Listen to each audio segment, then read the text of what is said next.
addicted to Google. So it was thrilling to hear you talk. I mean, I was inspired, and I'm on Google. I mean, when are we not? How could we not be? What an extraordinary opportunity for everything, for education, for entertainment, whether I'm working on a book, whether I'm looking for songs, information. I was on, half the night last night, looking up information about songs that were written during Sondheim's young life, because I'm doing a Sondheim special for PBS now. I mean, it's automatic. It's day in and day out. It's 24/7, or as I always say, 48/14. But Google's always there, and you're marvelous and wonderful, wonderful to hear you. I want to thank Patricia because she's so amazing and has done this remarkable thing for all of us in bringing us together. Patricia Hardy.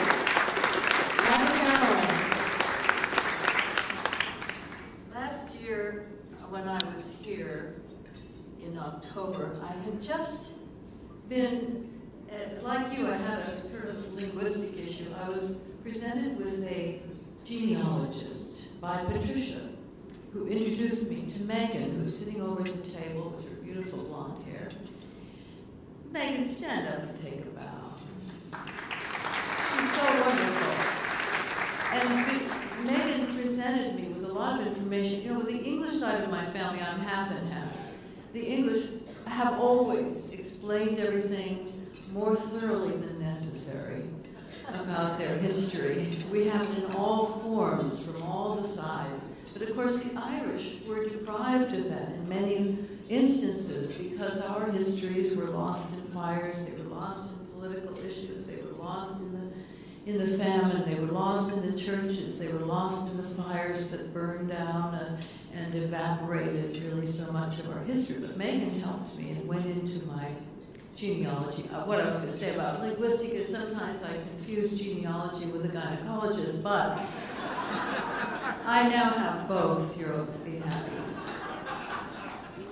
So during this pre-October a year ago, I was preparing for my Irish special. I had just been to Dunbrody and Dunross, and I had seen the famine ship, and I had sung to the gathering there of the 50th anniversary of JFK's visit to Dunbrody, to his ancestor there. And I was all Irish, I mean, more than ever, because I was inaugurated into the New York, the Irish American Artists and Writers Association, which is run by, of course, Malachi McCord. And then in Ireland, I was introduced, on Fifth Avenue, I was introduced to the Historical Society as an American Irish person. And I share my name on an urn with that of Liam Neeson. And great honor. And then I went to Ireland in Dunbrody. I was given the Irish American Award. So I am more Irish than ever today. What Megan discovered about my family, I put into this song. Before I sing it for you, I'll just say that since Christmas is coming, I'm reminded of, we all have things we desire, and we have things we'd like to see in our Christmas stockings and under our Christmas tree. There was a little boy who very much wanted to have a 10-speed bike that he saw on eBay through access by Google. And he wrote to God, bypassing his parents and Santa Claus, having had bad experience with both previously. And he wrote to God, "Dear God," he said, "I'd like to have that 10-speed bike that I saw. And if you give it to me, I'll behave for a year." And then he hit delete because he felt like lying to God was just not something he was able to do that day. But he came back and he started again. He said, "Dear God, if I could just have that bike, I'd be good for 6 months." And then he was wretchedly upset. He hit delete again. And then he saw his mother, on his mother's table, a little statue of the Virgin Mary. And he took her off of the table and he wrapped her in a scarf and he put her in a shoebox and put her way in the back of the room, of the closet, and shut the door. He came back and he started his email again and he said, "Dear God, if you ever want to see your mother again. So that's my Christmas story.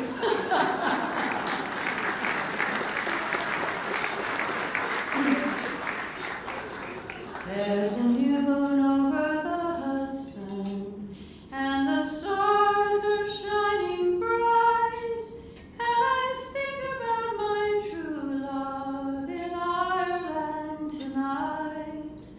He'll walk in purple heather up the hills and on to home, and I wonder how he'll ever had to roam.